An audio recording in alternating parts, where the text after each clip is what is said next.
Welcome back to The Devil Made Us Do It, and we are about to do our first horror movie review. So, Dave, what movie are we reviewing? We are going to review a local independent Australian movie called We Bury the Dead.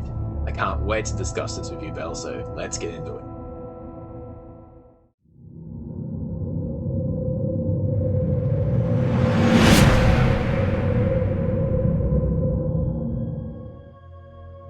We Bury the Dead, directed by Zach Hildrich, starring Daisy Ridley, Brenton Thwaites, and Mark Cole-Smith. It's about a woman who's desperately seeking her missing husband after a devastating military accident wipes out Tasmania. It tackles dealing with grief with the undead. It's set in Tasmania, but it wasn't filmed there due to budget constraints. It actually filmed in Albany, Western Australia. Tasmania's arts sector actually gets the lowest amount of funding out of every state in Australia. My question to start with, Belle, is does it pass as Tasmania since you live there? I do live in Tasmania. I've lived here for about 7 years, and it passes as being Australian. You could definitely see it set in Australia, but no, it doesn't pass as being set in Tasmania. Particularly the geography of the journey, which is effectively from the north to the south of the state. It doesn't portray that journey, and I've done that a few times. And I live down in the south, in Hobart. But that does not take away at all from the movie being really good and the filmography being effective. I'm just being picky when I say no, but I don't care. I don't care that it doesn't look like Tasmania. That's fine. Like you said, it passes as Australian, and I suppose that's the main thing. But I was just curious if it actually came across as similar to Tasmania, since I've never been down there.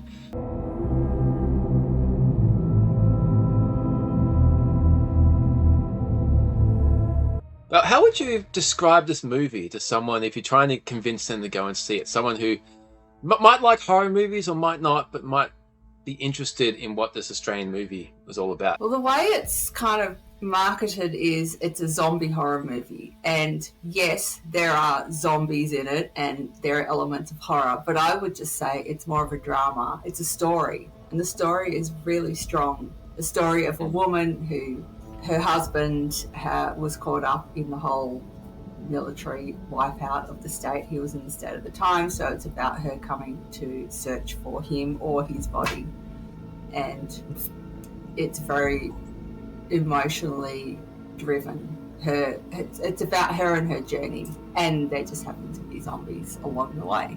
Unique character study. As you said, the story is really strong, and it's a good way to explore grief and explore isolation and unfinished business with zombies. The zombies are just there as part of it. So I think good horror always works good if it's grounded in reality, if there's a reason behind it. And whatever supernatural element you're going into, you need to establish some rules. So the way that not all of these bodies are coming back online as they describe it in the movie. The reason for it being that there's unfinished business. Some don't have that unfinished business, which can be devastating to people who want them to have unfinished business. So it was a cool little emotional ride between, okay, don't you have anything else to say to me? Don't you have anything else to do? I wouldn't say that was a rule. I'm sorry, I have to debate that point. But that was just someone's opinion, I think. In the movie, that was someone's opinion of a rule, that there's unfinished business. I don't think there was any rhyme or reason as to why some of the dead came back online. Yeah, and it's open to interpretation. It's like, that's what makes this movie really interesting, because people can get different things on it based on their own experiences. Like, I found it interesting at the start where she was going through other people's houses disposing of bodies, and as you get to know her more, she's dealing with everything, her own thoughts, her own theories about what's happening, and she's taking stuff from what's around her and feeding it through her thoughts. And it's becoming clearer or more desperate in that process. So as the journey goes along, we get to know her more. She's taking more along. At the same time, each zombie that she comes to encounter, each one's different, and each one's a little bit more aggressive, and it kind of eats away at her a little bit more. Did you notice that? Yeah, well, she's becoming a little bit more desperate, I think, is why. She's Yeah. becoming not unhinged, but just, you get thrown into a situation, and the situation is like no one would ever kind of experience. Like you are in some foreign land, because she's from America in the movie. Yeah. You're flown in, your husband is dead, you know that, because the entire population of Tasmania has been wiped out. But you're not there. You're there to find him. However, that's not why she is there. She's there as part of a body retrieval program, but she needs to get away from that and go down and find him. Fortunately, she comes across an unlikely ally, I suppose, who is there for He's got his his own own story happening. reasons. Yep, and that's sort of how the story progresses. Another thing I thought was effective in the way the movie was put together is her story was not only told by the current events, but the flashbacks that she was having to her life and her relationship with her husband, and you kind of got a backstory in those flashback moments, which was really effective. They were brought in just at the right time on her current journey. You start to realise that, hey, everything's not as cut and dry as it was at the start of the movie. There's more going on. So you see that her real reason for needing to find him one way or the other. So it was a very effective way. Unfinished business. Yeah. Yeah. What I also liked is, I think, credit to the writing, but also credit to Daisy to be able to pull off this type of acting, but being able to convey thoughts and emotion without dialogue, just a look or an act, or just there's a lot of quiet moments in between the zombie attacks where she's just sitting and she's thinking, and she's taken in what we just saw on camera, and she's knowing that it's all just clicking into place. It's just motivating her. So well, that was really, really well done. Yeah, she's amazing. I already went into this with high expectations, but if I'm honest, I was a bit concerned because the only other thing I've seen her in is Star Wars. She was Rey in the latest trilogy, which is quite a few years old now. And I thought, am I going to be able to separate her from that character? And she came in early and I thought, oh yeah, I recognise her, but that was it. That was the only time that I associated her with that character. She owned this character in the movie. She was Ava. She's just a brilliant actress. I really enjoyed her performance in this. Ava. Didn't even get it when I first watched this, when I first heard about this. It was only until after I was reflecting on the movie. The title itself, We Bury the Dead, it deals with the whole process of grief, because that's what we do as humans. We bury our dead, or we cremate them, or whatever we choose to do. The story in this is Tasmania is wiped out, so there's no real reason they have to go in there. For any reason, the government could just seal it off and just leave it, because you're not going to re-establish it. But what we do for our fellow humans, whether we know them or not, if there's a disaster, we excavate explosions or whatever, we go looking and we bury our dead. It could also be translated to more of a metaphorical sense, because it's all about unfinished business, or her unfinished business with her husband as the story progresses. In that way, it could be buried as in not wanting to face it, not wanting to come to terms and deal with it, or burying it as in facing it, dealing with it, and putting it to bed and moving on. Yeah. So it's a clever title. The more you think about it, the more you can get out of it.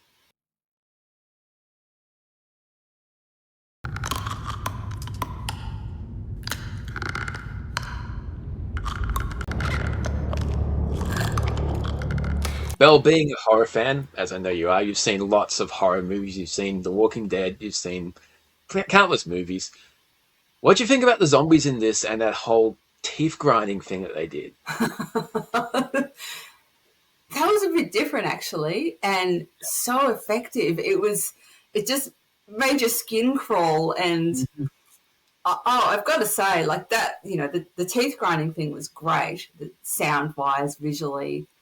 But the special effects, the makeup, these were really, really good zombies.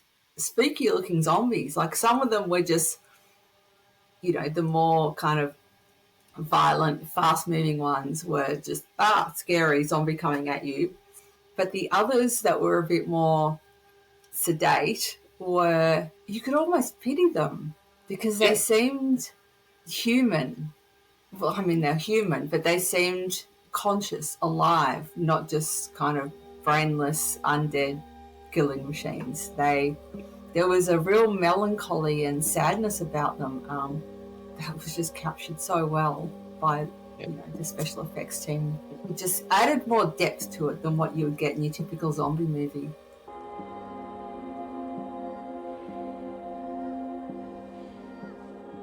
You mentioned special effects and the sound. The sound was outstanding throughout the whole movie. And when you have them in the darkly lit scenes, the lighting is cool there, but it was also really effective out in the open during the day, because a lot of horror is all shot at night. But Yeah. the makeup, because you can hide makeup in darkly lit scenes. When you're out in the daytime in natural light, it's really hard to pull it off, and they did a remarkable job.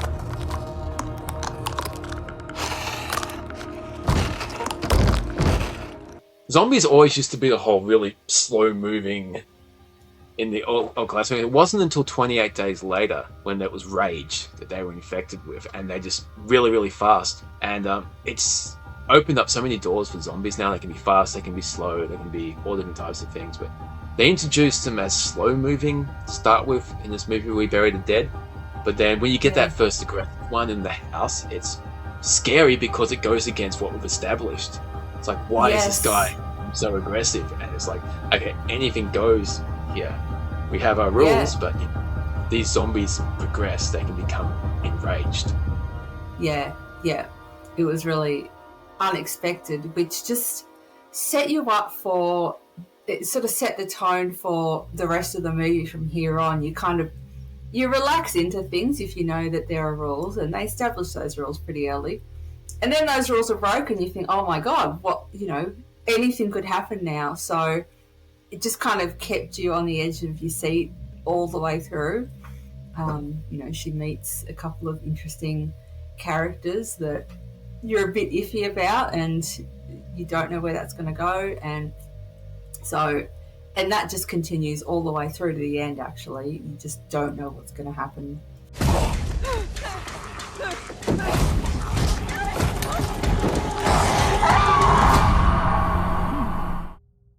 I think it brings us to a point in the conversation. We've spoken about the main characters and we've spoken about zombies and the location. But another thing it explored was people. The way people react differently and behave when there is a tragedy, when they lose a loved one. And there's a second, or kind of a small character, one of the army guys, where he wants Daisy to dress up in his wife's clothes just for that last dance, that bit of unfinished business that he's got. And it was really a creepy moment because this guy isn't a zombie. He's just suffered. So in some way you can feel some compassion for him, but the way he's going about things is really just, you don't do that, dude. It's off-putting. It's just really, really, I can't feel bad for you when you're forcing this upon somebody else. It's just... Yeah. He was also grieving. Exactly. So there's a selfishness there. But that's humans, right? Everyone is different. Everyone processes things differently. Everyone has different motivations. There's different levels of selfishness. We're all selfish to an extent, but some way more than others. And from the start, he had an agenda from the start of meeting her. Yeah. And you saw like that. At the end, you saw that he had it at the start. But he was an interesting character. Without giving away any spoilers for those who haven't watched this but are watching our review, did you like the ending? Did you think it ended well? Because that is always the biggest point of contention for people. The movie was good, but I hated the ending. Personally, I quite liked the ending. How did you feel about it? I did. I thought it was really a good way to end it because she's got her need out the way. So it's okay, how do you wind this up? And afterwards, I'm like, okay, what were they trying to achieve with that? And I thought it's something beautiful. Out of tragedy comes hope, comes life. You know, something beautiful out of something horrible. So that was like an upbeat ending to this. Like life finds a way, life goes on. It's always darkest before the dawn. There's still light. So yeah, I was definitely happy with the conclusion.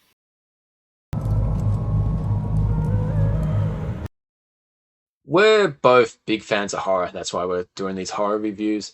For myself personally, I also just love great stories with interesting characters. You can explore a lot within the horror genre. And to me, horror always works best when it's grounded in reality. So I also like small independent movies. So this was fantastic to watch. What do you think, Belle? What did you take away from this movie? It just had a lot of elements that I like about movies in general. I mean, horror, zombies, that's a no-brainer. Brains. Sorry, please don't put that in. No. It's so good though. It's so Oh, good. no. A good story needs to be there for me to engage with a movie. And it doesn't matter what the genre is. It has to have a good story. And this had absolutely had a good story. It had fantastic acting, also important. And the setting was of personal interest to me, being an Australian, in particular a Tasmanian. I just liked that it was set in Australia, and I can connect with that on a personal level. Love independent filmmaking, love Australian films, so definitely cool. So credit to everybody involved in this project, from Zach Hildridge, writer director, to the actors, the lighting, the special effects, everything was just fantastic. I highly recommend it to anyone who loves not just horror, but good filmmaking and good storytelling. Hope you enjoyed our first movie review on our channel. Tell us what you think in the comments. Like, subscribe, all the rest. Watch our other content. We've got lots of music-related videos on there. But until next time, we'll see you in the darkness. Yes. Yeah. Buddy, we're closed. There'll be a dead cunt somewhere else.